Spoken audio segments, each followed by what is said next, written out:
Olá!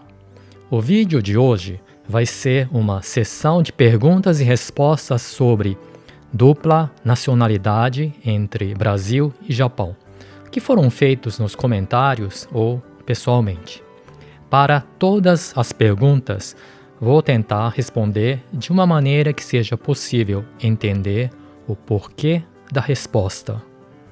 É verdade que as leis japonesas não permitem a dupla nacionalidade?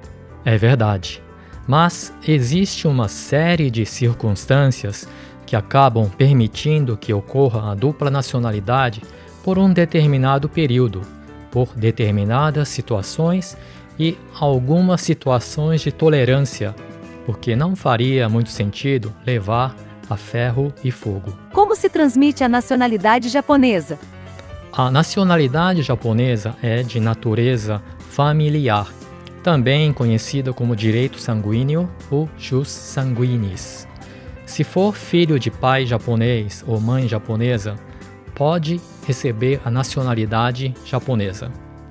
Estando no Japão, ao fazer o registro do nascimento, a passagem da nacionalidade é uma consequência, pois todos têm que ser registrados na prefeitura da cidade japonesa que você estiver vivendo. Entendi. Mas o que acontece se o meu filho nascer no Brasil?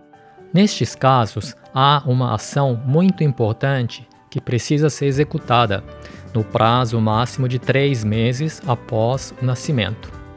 Ir para o consulado do Japão para fazer o registro do nascimento. O que acontece se perder esse prazo de 3 meses? Por vias normais, não vai mais conseguir passar a nacionalidade japonesa mesmo sendo filho de japoneses. Por isso, não deixe de ir no consulado, pois a nacionalidade japonesa é uma herança familiar e pode um dia ser muito útil para o seu filho. Eu tenho uma amiga que a bisavó é italiana e o processo foi demorado e caro, mas conseguiu a nacionalidade italiana depois de 4 anos. Cada país tem as suas próprias leis e costumes de acordo com as características que originaram o país. No caso dos italianos, não tem limite de gerações, mas à medida que este número aumenta, fica cada vez mais difícil de comprovar a ascendência pela dificuldade de demonstrar por documentos que comprovem esta ligação. Meu marido é japonês, e se o nosso filho nascer no Brasil e registrarmos no consulado, ele passa a ser só japonês?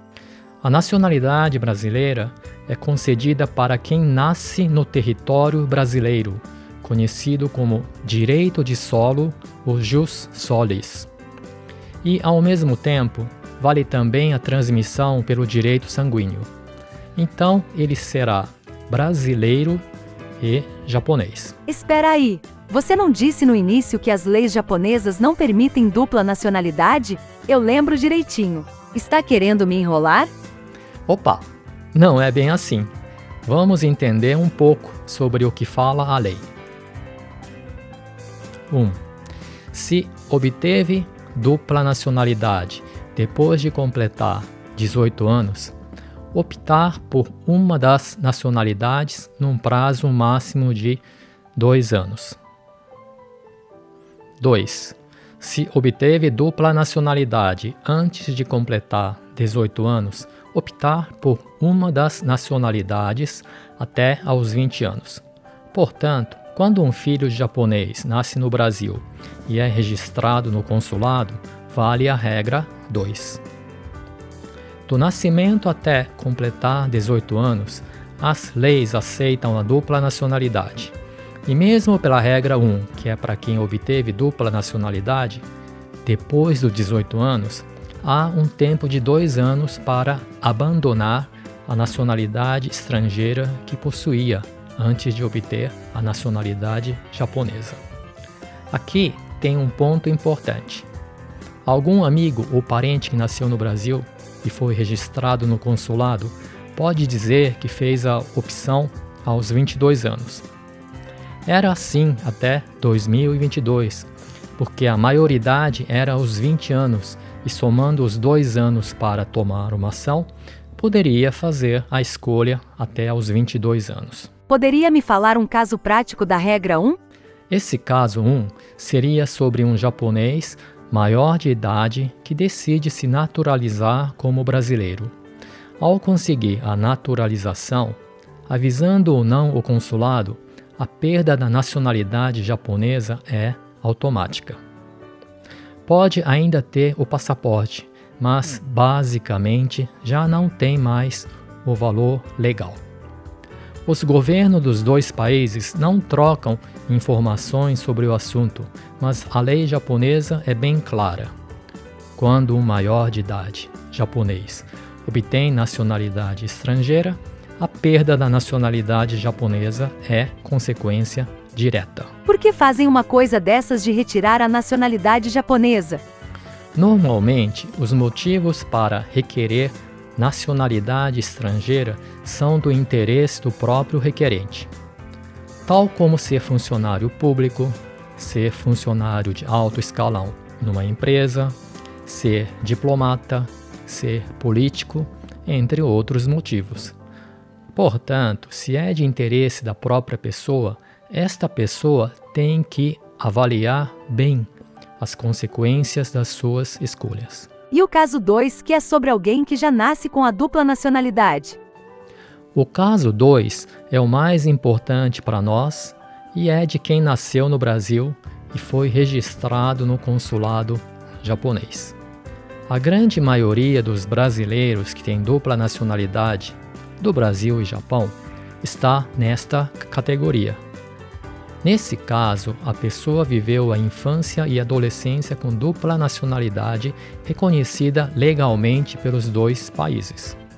Pelas leis japonesas, aos 20 anos de idade, 2 anos após completar a maioridade, que é aos 18 anos, precisa fazer a opção de nacionalidade. E como é feita esta opção de nacionalidade?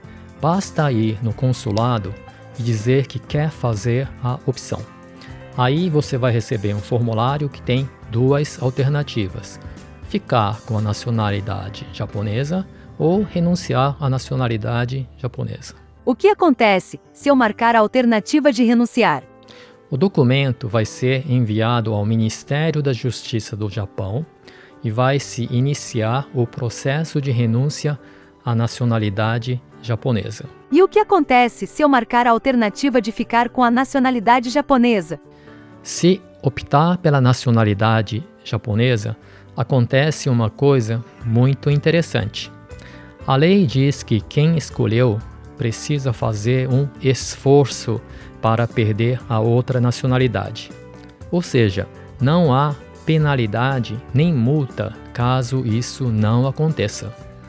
A lei foi escrita dessa maneira, aberta e cinzenta, pois existem países que não aceitam a renúncia à nacionalidade. O que acontece na prática é que a pessoa acaba conseguindo manter as 2 nacionalidades. O governo japonês e brasileiro não trocam dados sobre estas escolhas. E nem o consulado japonês vai poder exigir que mostre um documento de renúncia à nacionalidade brasileira. Pelo menos é isso que tem acontecido ao longo dos anos e não há nenhum movimento para alterar a aplicação do que acontece hoje em dia, para quem já nasceu com a dupla nacionalidade. O que eu vi na prática no consulado japonês em São Paulo foi assim: uma pessoa com dupla nacionalidade e maior de idade, para tirar um passaporte japonês, utilizou um documento de identidade para brasileiros para comprovar que é ele mesmo. Se a nacionalidade japonesa pode ser considerada uma herança familiar, o que aconteceu para que muitos descendentes não tenham recebido este direito? Os primeiros tempos da imigração japonesa foram muito difíceis no Brasil.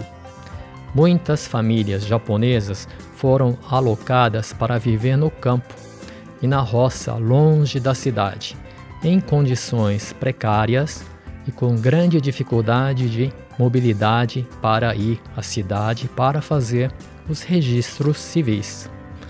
Era comum uma criança nascer no sítio e só ser registrada muito tempo depois, pela dificuldade de se deslocar até a cidade e dificuldade de comunicação. Tanto é que até o registro no cartório era feito bem depois do nascimento. Alguém da sua família deve ter nascido numa data e ter sido registrada numa outra data, tendo 2 aniversários. Ou 2 irmãos que nasceram em partos diferentes serem gêmeos no certidão de nascimento. Esses fatos eram comuns na metade inicial do século passado. Meu avô falou alguma coisa sobre dificuldades durante a Segunda Guerra Mundial. Realmente, isso aconteceu. Brasil e Japão estiveram com relações diplomáticas rompidas entre 1942 e 1952. Nesse intervalo de tempo, não havia consulados e muitos fatos ligados ao Japão eram considerados atos de traição ao Brasil, fazendo com que houvesse a ruptura da transmissão da cultura, língua, tradições e inclusive nacionalidade japonesa. Para atenuar o problema, o governo japonês autorizou o consulado que foi reaberto a aceitar o registro com atraso durante o seu primeiro ano de funcionamento. Mas a realidade era outra. A maioria dos japoneses não tinha tempo, largando a lavoura, e nem recursos financeiros para ir até o consulado em São Paulo para fazer este procedimento. Tem mais algum motivo sem ser o problema de falta de consulados? Tem mais um. Tal como a maioria dos países do mundo, a igualdade entre homens e mulheres não era plena nas leis, como é nos dias de hoje. A nacionalidade japonesa era passada patriarcalmente. Isso fez com que os filhos fossem registrados e as filhas não.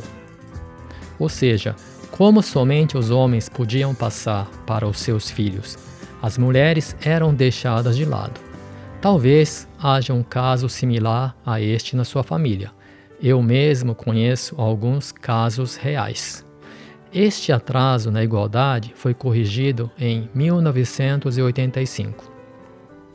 Se você quer saber como funciona o sistema de aposentadoria do Japão, que é conhecido como Nenkin, não deixe de assistir este vídeo aqui.